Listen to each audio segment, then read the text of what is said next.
पुण्यातील केतन अग्रवाल हत्या प्रकरणी पोलिसांकडून हत्येचं सीन रिक्रिएशन करण्यात आलंय। मध्यरात्री सिया आणि चेतनला लोहगडावर नेलं।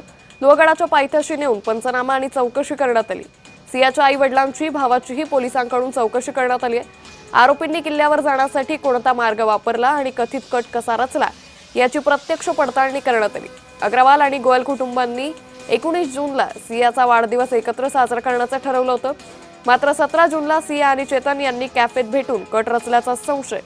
18 जूनला सियानं ट्रेकिंगचा आग्रह धरला। किल्ल्याच्या पायथ्याशी चेतन आधीच थांबला होता। केतन आणि सिया पुढे चालत असताना चेतन त्यांचा पाठलाग करत होता। रेलिंग नसलेल्या कड्याजवळ पोहोचल्यानंतर चेतननं सियाच्या मदतीने केतनला दरीत ढकलल्याचा आरोप आहे। मृतदेह बाहेर काढणारे सुनील गायकवाड यांनी केतनच्या डोक्याला गंभीर दुखापत झाल्याचं सांगत घटनास्थळी सर्वजण रडत असताना सिया मात्र शांत उभी असल्याचंही निरीक्षण नोंदवलंय। या सगळ्या प्रकरणी अधिक माहिती घेऊयात आमचे प्रतिनिधी अविनाश पर्वत यांच्याकडून। अविनाश, या सगळ्या प्रकरणानंतर आता पुन्हा एकदा हे सीन रिक्रिएशन करण्यात आलेलं आहे, काय अधिक माहिती? हो, नक्कीच या घटनेमध्ये रोज काही ना काही नवनवीन घडामोडी समोर येत आहे। पोलिसांनी या घटनेचं गांभीर्य पाहता दररोज रियाच्या किंवा या घटनेला जो दुवा जोडलेला आहे त्यांना चौकशीसाठी बोलवण्यात येत आहे।